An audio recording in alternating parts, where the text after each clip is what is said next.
Hello guys नमस्कार। आज मु बनैबी गुजराती चाहा। क्षीर 4 कप, 2 चम्मच चीनी, 2.5 चम्मच चीनी आ गुजराती, तापर चाहा पत्ती,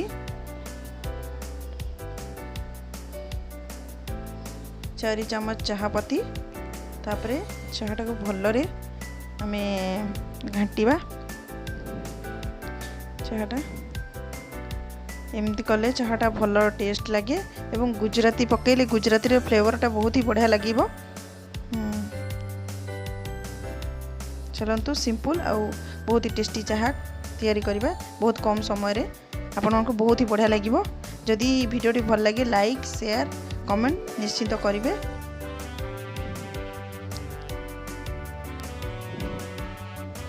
हमरो चाहा रेडी। चलो चाहाटा को छांकी देबा। तापरे जदि एमती आउ किसी वीडियो देखिया चाहते ताहले लाइक शेयर सब्सक्राइब निश्चित करेंगे चैनल को। धन्यवाद।